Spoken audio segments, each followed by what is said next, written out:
In today's episode, once again, we speak to the amazing Paul Avins. Paul is an award-winning business coach, speaker, and a mastermind mentor who is highly sought after in the UK by 6- and 7-figure entrepreneurs and business owners who help them break through the scale-up ceiling. With an impressive 20-year track record of helping business owners generate hundreds of millions of pounds in additional sales, profits, and shareholder value, Paul is a catalyst that business owners seek out when they feel frustrated and overwhelmed and want to accelerate their growth to 7 figures without wasting time, energy, and money by learning trial and error. And today we'll be speaking to Paul about how you can stop working in your business and start working on your business. Let's find out. And remember, if you want to break free from limited beliefs and want to upgrade your money mindset, then click on the link www.millionairefoundations.com and watch my free training.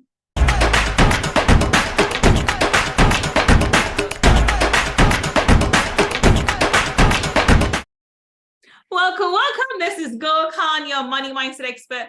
And guess what? We have the amazing, the wonderful, the charming Paul Avins again. Welcome, Paul. Well, hello. It's great to be here. Yes, I'm ready, wired and fired. Let's go. Thank you so much for joining us, Paul. Paul, everyone's heard your intro, but please, and they know how wonderful you are, but please, in your own words, tell everybody what it is that you do. For me, when people say, what do? I say I help entrepreneurs find a higher level of personal and team performance and profitability. And I take them on a 7-figure journey to hit 7 figures in sales, 7 figures in profits, and then 7-figure exit valuations. So that's what I do. And I have loads of different ways of helping people to do that and overcome all the challenges and obstacles that they face along the way. So yeah, that's what I do. I accelerate that journey. I speed it up for people, save them years and years of figuring it out on their own. Wonderful. And as I said on Friday Feature, Paul is my mentor that I've sort of joined hands with to help me build my business. Not necessarily coaching. I have multiple businesses too, being a crazy entrepreneur that I am. You're a busy person. I am, and I'm a full-time mom. I always say I'm a full-time mom. That's the hardest work of all, right? Let's be honest. It is. That's why it's a full-time job. That's my first. Yep. That's my main job. Everything else is ancillary. Yep. But I've gone to Paul for the exact reason what he does at the moment. But my reasoning for going to Paul was, Paul, how do I not get, I'm buying this business, which is 3 hours away. How do I not get another job? I don't want another job. I want to be working on my business, not in my business. Hence, today's topic is all about how to stop working in your business and start working on your business. Now, I know what that means, but I want you, Paul, to define what I just said. So I think it's a really interesting question, right? And I put an Instagram reel up once where I said, if someone says work on your business, not in the business, and they can't explain what that actually means, don't listen to them, right? All they've done is read the E-Myth. And, I've spoken on stage with Michael Gerber, spent time around him. And the challenge with it is it gets banded around as a phrase a lot, which is, hey, work on your business, not in your business. And the challenge is very few people actually unpack it, explain what that looks like and what it actually even means and how you do it. And I think the how-to piece is a big part of what I built my career on over 20 years, is teaching people how to do stuff. It's like going, look, this is how you actually apply that. So, I mean, the key thing with this is, first of all, this is about looking at your diary. And I'll tell you this now, is like looking at your diary and going, okay, what am I doing in a week? That's the first place to start, is going, okay, let's go through every single task that I do in a week. What is it that you're actually doing? Because actually, most people find that they go, the biggest excuse people have for not trying to grow their business is, I don't have time, right? Yeah. I either don't have time or I don't have money. And the reality is, you do have the time. You're just choosing to spend it on things that are not moving the needle right now. And I think first thing that I would suggest anybody does is do a time audit. Simple thing to do, but actually do it for a week. Be entirely honest with yourself about what you're spending your time on. And ask yourself the question then, is there, at the end of that, look at it and go, okay, great. Most of these tasks are things that could either be, and the 3 words I use all the time is outsourced, automated, or delegated. Okay. Now, if you cannot outsource it, then the question is there a piece of technology or a piece of AI, or is there software that could take some of that repetitive stuff off your desk? If so, go find out how much it would cost and buy your time back. The skill starts to become about buying your time back. Before you can start to work on the business, you actually have to buy your time back. You have to get out of boxes before you can do what needs to be done, right? So the first stage of working on your business rather than in it is to start recognize where you're in it. And then secondly, how to get out of it, how to escape from boxes. And so time audit's tool number one. I would suggest everybody do a time audit. And if you work, I do days 1 to 7 rather than Monday to Friday, because Monday to Friday is an employee mindset. And most of us, if we're entrepreneurs, actually, I quite like doing stuff on a Sunday morning for me because it's quiet. I can get a lot done. So like look at your week as a 1 to 7 and go, right, what am I doing in those hours, right? Like be really honest, like every 15 minutes, what was I doing in the last 15 minutes? Was I actually being productive or was I just doing operational stuff? That's the first thing. Second thing is then you start to look at it and go, okay, great. Let's look at tasks in terms of time, value in terms to buy myself out. So if you say, okay, is this a £50 task? All right, is this a £10, £50, £100, £500 task? And if you draw out 4 boxes and start to look at it like that, it becomes really clear. Hang on a minute, there's a whole bunch of tasks here that I could pay somebody £10 an hour to do. That means I've just bought back my time. And your goal as an entrepreneur is to start to get out of every single box that's less than £500 an hour, right? Or at least set the goal of £250 an hour and then work up from there. But then start looking at, okay, if I can pay somebody £100 an hour to do this, it's worth employing them. Okay, then suddenly you start to go, okay, great. This box got to get out. Right, copywriting. Well, now you can get out of copywriting for £20 a month. If you've got Chat GPT, you can get a lot of copywriting done with tech. Then, right, okay, great. Well, that's worth the money, and I can empower somebody on my team to do it. And I'm out of the copywriting box. I've got somebody else to do it. I might polish it, but suddenly I've taken my time commitment from 4 hours a week down to 40 minutes a week. And this is the game, is that you've got to start looking at everything you're currently doing and going, how do I start to get out of boxes? Now, the biggest thing that holds people back at this point is the mindset around recruitment. Okay, this is one of the things that trips people up. And I often say new level, new devil. It doesn't matter what level you're at. If I can, there's an incredible entrepreneur I've worked with. She's built a £2 million business in the landscape gardening business. It's award winning. But I remember the first time we had a conversation about her hiring a full-time person and how it freaked her out, and how the whole idea of like, I'm going to be paying somebody £28,000 a year salary. What if the business can't pay it? Like every time you get to that point, it's a mindset game. And the biggest challenge that everybody has, in my experience, is they tend to look at the annual salary. So you'll look at somebody and say, I'm paying them £30,000 a year. That's a scary number. And I say, listen, break it down. All we're looking to do at the moment is cash flow somebody at 50% for 3 months. That's the goal. 50% for 3 months. So you can find out, one, can they free up the rest of your time for the other 50%? Can they create value? Because if they can't create value, then they shouldn't be on the team. And secondly, then you say, okay, great. If I can cash flow them at 50%, they should be able to generate either sales or opportunities or time for me to generate sales, which will pay for the other 50%. Now, if you can do that, then pull the trigger and get going. Because, and I've had clients of mine who had the same conversation when they've hired somebody at £70,000 or a senior director at £130,000. In fact, there was a client of mine in my inner circle recently. We had this conversation. He said, I know you gave me a hard time about this, but I'd sat on the fence for 3 months about hiring an operations director at £120,000. And he said, I just prevaricated on it. And I said, yeah. And then he sat in a room in a circle and I said, can you afford it for 3 months? Same thing. Yes. Okay, great. So what's the block? What's the fear? And 9 times out of 10, it's a fear, right? It's a fear about money. It's a fear about losing money. All of those fears come up internally. And he said, here's the thing. I hired this person and I told them they had to make me £60,000 in the first 3 months to pay for themselves. He said, I set it as a goal. He said, in the first 6 weeks, they've just stopped us making a really bad decision on investment in software that was going to cost us about £400,000. And they came up and said, there's a better solution, but we already know that can reduce this down to about 100 grand. Rather than 400,000. So he said literally in the first 6 weeks, that person saved me £300,000 mistake that we were going to make.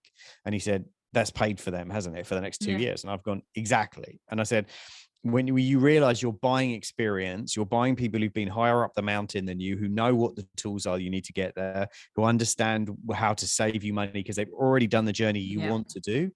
That becomes a critical way to work on the business. And your job is to look ahead 3 to 5 moves and start going, who are we going to need next? Who are we going to need when we get to that point in the journey? What resources are we going to need at that point in the journey? Your decision-making paradigm shifts from how do I just solve today's fires to other people are dealing with that. I'm looking ahead to see where are the risks and the opportunities 3, 6, 9, 12, 24, 36 months ahead. Your time frame shifts.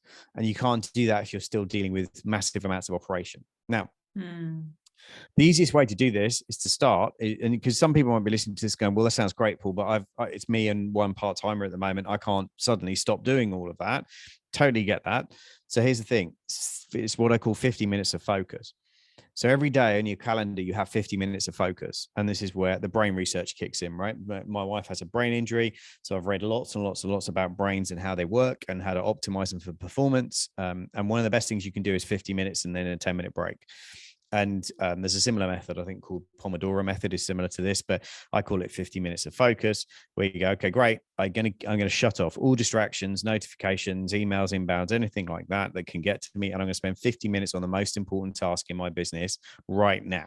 That's working on the business. Now, if you do 50 minutes of focus a day, you will be blown away by how far you move in a month. You'll be blown away by how much you do it. Now, if you're able to do 50 minutes of focus and then take a 10-minute break and then do another 50 minutes of focus, do it. If you can do 2 hours first thing in the morning, like first thing before you get into operational stuff, you will move so fast, it will stun people around you because you'll be ticking off and removing puzzles that other people are dealing with. Right? So suddenly this whole kind of working on the business, you go, oh, I've got a structure. Between 8 and 9 every morning is when I work on the business. I don't deal with inbound. I don't deal with anything from the team. I work on projects that only I can do that are going to move the business forward in a massive way. And if you do that, it moves the needle so quickly. So you might be working on recruitment, you might be working on processes, you might be working with somebody on the next tech stack you need to implement or the next element of that. But ultimately, you might be building dashboards, whatever it is, or working with people on your team to do those things. But if you do that every day, it becomes a muscle. It becomes a muscle. And you get to the end of the week and you go, well, no matter what else happened this week, I spent nearly 5 hours working on the business. But there's no way that compound effect doesn't just absolutely destroy your competition over a year. There is no 100%. way that happens. 100%. I think the compounding factor has been so misunderstood and ignored by most people. When you think of compounding interest, we just think of it in terms of investments, but compounding comes in every aspect of your life, good and bad alike. People don't realize if you're eating the wrong food, it may not impact you today, but it will 10 years down the line and 10 years down the line. Lack of exercise, same thing. Lack of discipline, same thing. Compounding impacts all areas of our life, but if we can use it in our favor and start developing healthy habits and developing healthy ways of operating our business and our life and so forth, we may not see the direct impact within the next few weeks or months, but the compound impact of that over the next year to 5 years is going to be massive. And I remember, Jim Rohn's quote. He says, people always overestimate what they can achieve in 1 year, and they underestimate what they can achieve in 3 to 5 years. And the reason why that works and is so perfect is it's that compounding effect. Because when you start building, it just all compounds. And it's not achieving something on day 499. It's the 499 days that you worked in beforehand, which goes into whatever result you get on day 500. Yeah. So completely. And I think like that's one of the, I think most entrepreneurs in my experience are very highly driven people, right? They have a high level of what I call activating energy in our profiling tool that we use. And it's activating. They want to see results fast. They're very much right in the moment. How do I get things done? How do I tick it off? How do I move fast, right? That's their energy. It's like what we call founders energy. A lot of them have that kind of energy. The Achilles heel of that is that they can't necessarily do delayed gratification very well, and compounding becomes a challenge. So what I'll often do is teach them how to go, right, okay, great. We have to be able to achieve short-term goals to keep that part of your brain happy, whilst at the same time having the team build out long-term strategies and plans and processes and things that will ultimately get the business to the value you want it to be, or the sales number you want it to be, or the profit number you need to be. But we also have to build, there's a great book called The 12-Week Year. If you haven't read it, it's a brilliant book. And it basically talks about this principle of dividing your year down into 4 quarters of 12 weeks. And if you start doing that, then you go, okay, it is a sprint, but it's a compound sprint. And that's just massive. And for us, it's like repetition builds results, true, but it also builds resilience. And it's like anything you can do over and over and over again. It's like posting on LinkedIn. It's like the number of people who I've coached over the years who want to post on LinkedIn, they can go 3 months and then they give up because they're not seeing results. Whereas actually, if you go and post on LinkedIn once a day for a year, consistently, add value, serve, share great content, there's no way in the world you don't start winning at the end of a year, making money, getting customers, all those kind of things, right? The maths don't lie, but there's a time lag. It took me years to get this. So God, I made so many mistakes that cost me so much money without knowing this. There is a time lag between when you do something positive and the payoff, or when you do something negative and the payoff. Right. And too often we're living with the consequences of that decision today without realizing that the cause of it happened years ago or months ago. Right. And I've, same thing. I say that it's not the meal you ate yesterday that made you fat. It's the one you've been eating junk food for 5 years. That's the problem. 5 years ago was the issue. When you started it, that was the issue. And the same thing with money, right? It's like, if you're not making profit in your business, it's not what you did last week. It's what you've been doing for the last 2 years that's causing the problem. But we have to go back and understand and then stop you doing that before we start fixing it. This is why so many turnarounds are so hard to do, because you don't have the benefit of lag time. You can't wait.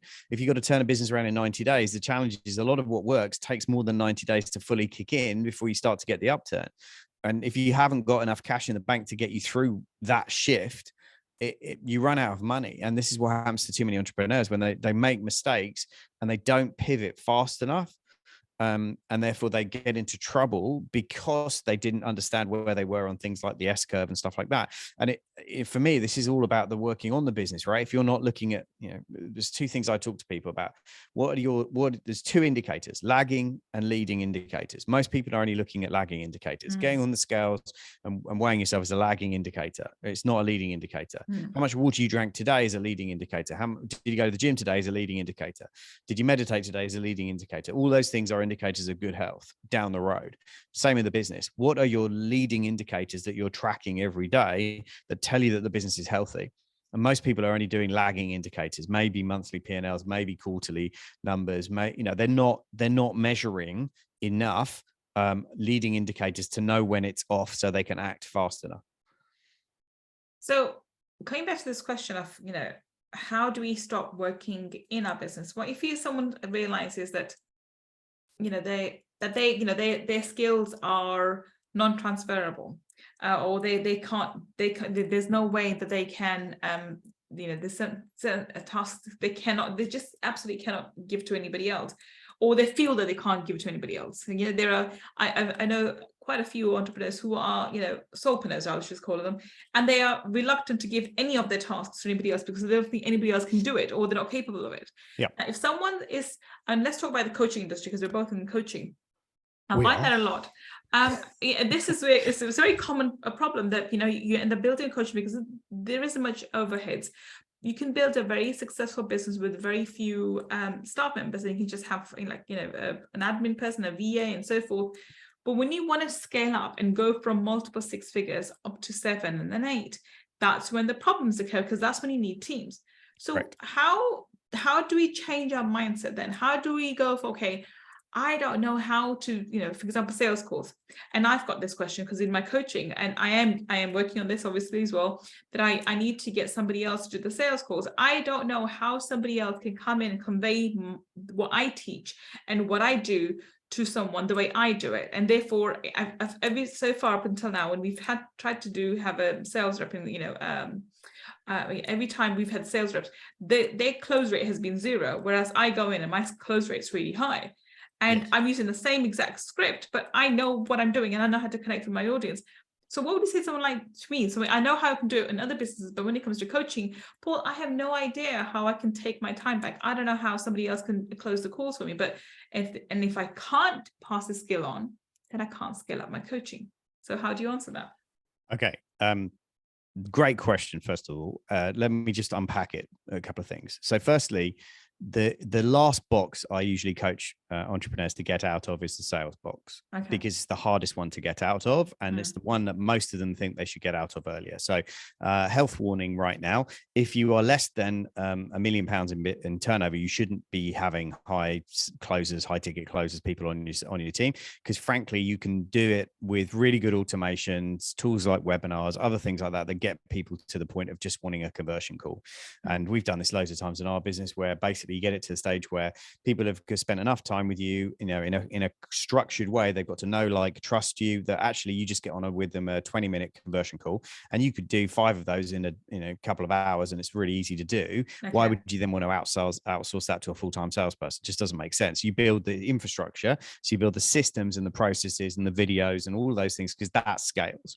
The conversion, then you could convert 15 or 20 people in a couple of days a week, easy, right? And then if the delivery is scaled through a delivery mechanism that's more scalable than one-to-one, then you're fine.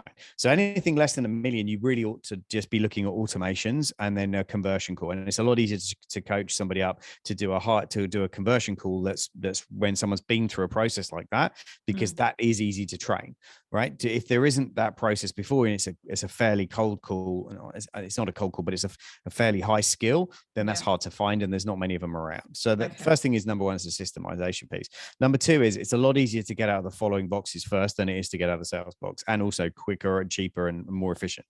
Number one, finance, bookkeepers, admin, any admin, bookkeeping, finance, number one. Number two, HR support you can buy in and as you need. So contract law, all of those things, get some really good HR and legal support. That's something you buy in. That's an outsourced piece. You should be able to automate most of things like billing, appointment setting, all of those kind of things within a coaching business. You can automate with tech that's really well proven now. Funnels, all of that good stuff in terms of getting people on a journey to be ready to work with you. Then you go, okay, great. So then operationally, you might bring in an operations person at, say, I don't know, say 35, 40,000 pounds a year, who deals with running all your operation side of it. So then you end up just being the face of the brand and the marketing of the brand and doing all of those, the lead generation, the content creation pieces. That becomes the majority of what you do. And that's then the last box you get out of when you bring in a marketing person. I'm bringing in a marketing person right now, and that marketing person is going to be responsible for all of the inbound leads, running all the funnels, scaling all of that out. But I'm still doing the coaching delivery. Now, I'm doing that out of choice because, I'm building a coaching team, but fundamentally I'm optimizing my business for lifestyle. I've got investment businesses that I'm optimizing for passive income, or investment income, as I tend to prefer to call it. So I'm very aware that my coaching business is the one that gives me my lifestyle income, and I'm okay with that. I'm not trying to scale it to be a 10 million pound coaching business. That's not the goal with this. The goal is to, just to get to where we want to be, a 2.5 million pound coaching business, which, generates enough margin and allows me to build a team of no more than 10. So one of the key questions to think about with your team is to think about what's the maximum size team you want to have to build the business you want to build. So one of the people I spent some time with, a really good client of mine, he said, I don't want a business that's more than 10 people ever, because I don't want to manage more than 10 people. Well, once you know that's the constraint, then it forces you to think about how you build your team and your model and your systems and your processes and your structures and all of those. We show people how to use systems to save 15 hours a week really early in the coaching program, because the first thing we got to do is get people's time back. Well, that's about how you document your systems, and then you can't delegate what you can't document. Right? You can't, if it isn't documented, you can't delegate it. So most people are not doing delegation, really. They're doing abdication. They're just kind of throwing it at people and go, oh, do you do this? Rather than actually going, all right, here's a process, here's a system, here's training videos, here's a checklist, here's how we do it. And then you can delegate it. And then you empower people to go in and use it. And for me, that's why building a team is, and Harvard says this too, building a team is one of the number one success skills that entrepreneurs need to learn if they want to scale up. It is one of the critical skills, is to learn how to build and lead a team. Agreed. I think people management people management is a skill which is, I find personally, very, very challenging, I would have to say. And especially, if you don't like confrontation. I don't like confrontations at all. It may sound bizarre, being the kind of, I seem like a very passionate, aggressive woman. I actually am the opposite. I avoid confrontations at all costs as possible. And I'd rather I'd rather become quiet than actually argue with someone. And that's not a very good, that's one of my weak points. How would you help, someone like me and says, I don't like confrontations, and how I'm going to manage my team? I don't think I can be a leader then. Is that right? No, it's not right. I know it's not. I'm just No, it's not right. So I think I've said this before in a previous interview with you. It's about understanding your profile and then building a team around you. Right. And this is about then go, okay, great. So confrontation's not your thing. Okay, great. Then who on your team? Then we look quicker to bring in a COO or chief operating officer who we might bring in earlier in your development of your business, because actually they're going to deal with managing all the team and the people, and they're going to deal with all the process stuff that you don't like. So then we bring that person in quicker because that's more their, what we call flow zone than yours. Yes. Right. So this is about understanding where you're in flow and where you're out of flow, and where are the things that you find really easy to do and where are the things that create a massive amount of friction. You're never going to be successful if the majority of the things in your diary are friction activities, right? Because we fundamentally don't want to do them. We'll avoid them. We'll procrastinate on them. So ultimately we have to build our business around going, look, my goal is to put myself in flow first, and then build a team where everyone on my team is in flow doing what they love to do. And, that's why we use profiling tools and various things like that to get people that level of understanding. And then when you realize that actually the game is for you to only do the things that you are brilliant at, and then to delegate and empower people to do everything else because they're brilliant at it, that changes everything. And it just is a really simple piece. For example, the minute you stop using the language staff, because staff is them and us, and the minute you say team, we're a team. Right. Yeah. I might be leading I'm a team leader, but we're a team. So my job is to help everyone else on the team win. So it's not for me to just win it. It's a cliche phrase, isn't it? Teamwork makes the dream work. But the reality is actually building a team is something in business that very few people take the time to learn how to do. The military and sports teams spend millions of pounds a year learning how to get better at developing people. But if you ask most people what they do in their culture and their company to develop their people, they'll say things like, well, we have an offsite once a year. We go to pizza every month, or we do. And I'm like, well, yeah, great. But like, I'm talking about building a world-class team. If you're trying to build a world-class team, how much of your budget are you spending on team development? Because if it's not 10%, you're going to struggle to make a world-class team because you can't do it with a pizza night once a month. That's not what builds an amazing culture. And if you want to go from 1 million to 5 million to 10 million, culture is going to be one of the most important elements in you building that. I'm telling you now, if you don't get that right, it won't scale. It won't. It'll fail rather than scale. Culture, the wrong culture will not scale. Only good culture scale. 100%. Bad ones corrupt in the end. And the importance of it is so much that I remember this is one of the main conversations I had with the accountant, because I was talking about how do I build a culture of, up until now I've had a very small number of teams. I've had multiple businesses, but they don't I can outsource a lot of stuff. I haven't actually built a larger than 4 or 5 people as a team in one particular area. And even the teams I have, they're all over the place. I mean in terms of location wise in the world. So how do I build a culture? And that's where he pointed me towards you, because I think I recognized it even before I started, that when I went to visit, not one person smiled at me when I went to look around the shop floor, and these are all gentlemen, they're all men in the work clothes. I was obviously in a smart attire, but I was there smiling away, like smiling, hi, hello, and someone acknowledged to say hello. Someone even bothered to say hello. They just looked at me and looked away. I thought, okay. And I remember thinking, and I remember making the comment when I came back, and they don't smile, do they? And in the back of my mind, that was my mind that, I don't want people to be miserable. I don't know if that's the natural demeanor or who they are, but there needs to be a culture that there was no flow of you can see it was just, I don't know. I was not happy with that culture of the business that it is. And I thought, okay, this needs to change. There was my number one priority. This has to change. People have to smile and at least be approachable. If there's somebody else, they don't know who I was. I was just before they knew I was a tax audit person who I didn't look like a tax person, but anyway. But they I was going to say, if they thought you were that, then that's understandable why they didn't smile, right? But either way, they I was there smiling away with my perky smile and perky face and everything else, and I'm very bubbly and so forth. Yet I didn't manage to get a single smile from one person. I thought, okay. And so, culture is important. Well, it is. It's not only that, though. It's about also understanding that different profiles show enthusiasm differently, right? So your profile might show enthusiasm being lots of chatty, bubbly, right? Whereas if you're in a manufacturing plant, for example, and there's lots of guys with the profile that particularly work on a manufacturing plant where they like to be left alone and they like to work on there, and then that's not going to work for them. And the key thing is, the risk is you try and force the way that, and then I've seen this too many times, is where the entrepreneur tries to get everybody to behave the way they behave because that's what makes them happy. And I'm like, but if that ultimately upsets people, then what happens is they leave, right? Because they're Yeah. not going to stay somewhere where they're not happy. Now, you want a culture where it's healthy communication. You want a culture where people are celebrated for their own unique value and perspective.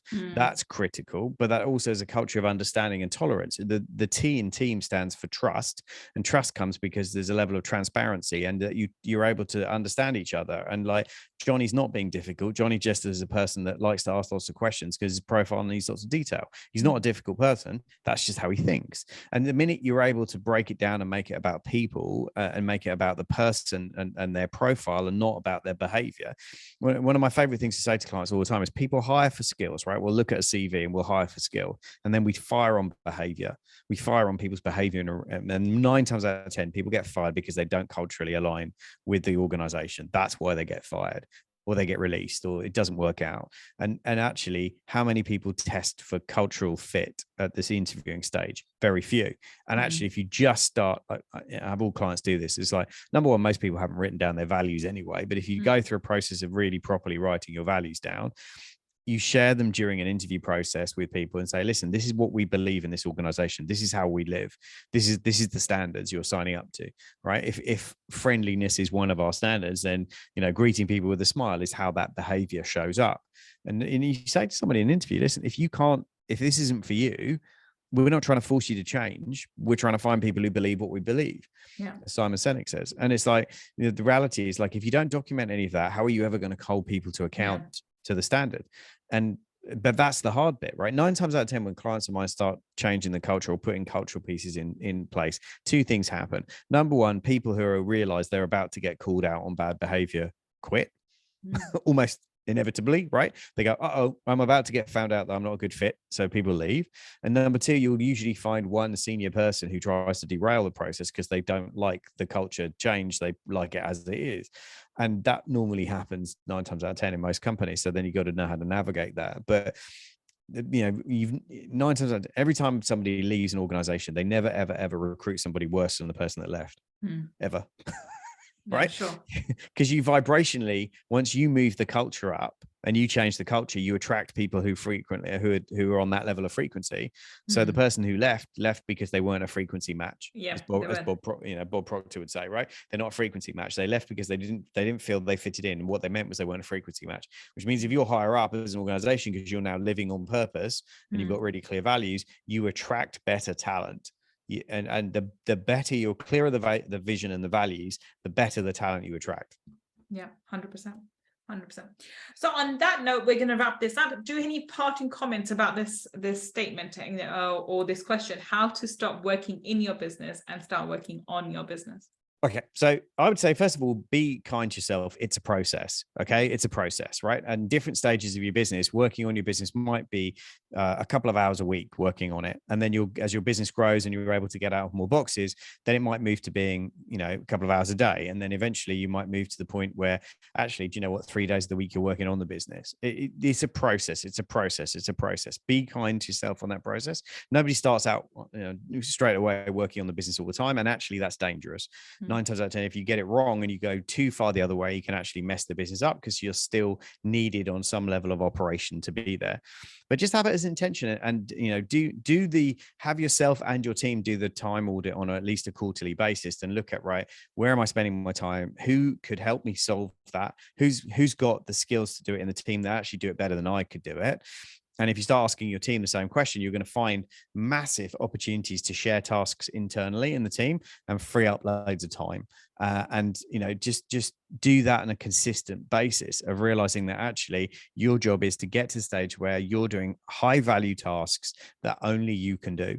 And when you get to that stage, you're going to realize that, okay, now I'm in a space where I'm spending my time, really working on the development of the business and the strategy of the business and the people piece of the business. That's what I'm going to spend my time working on, is those elements.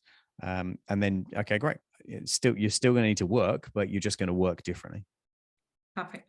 So tell us, Paul, where can we find you? How can we connect with you on the internet?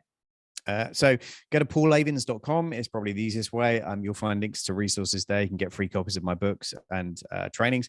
I think we're going to link below to the YouTube channel that I have, and then my LinkedIn profile as well. I'm pretty active on LinkedIn every day, so regularly answering questions and posting content on there all about this scale up journey and how to do it. And if you're really interested in finding out about the team tools that we use, just go to contributioncompass.co.uk, and that'll check it all out. And you can find out about the profiling tool and get free ebook or all around that kind of how to lead people differently based on their profiles rather than what you think. Fantastic. So if you are listening to us on the podcast, then the links that Paul has just mentioned, or all his links, will be in the show notes.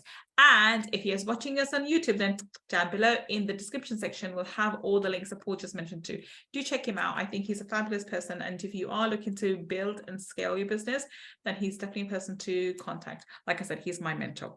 Thank you so much for joining us today, Paul. It's been so informative, and I've taken tons of value from you. Thank you so much. It's been a real privilege to be here. And yeah, I wish everybody all the success they're prepared to work for, right? Fantastic. And thank you for listening to me and Paul today on Money Talkies. I will be back on another episode finding out how you and I can build a better business. Until the next time we meet, this is Gull signing off. Take care and bye.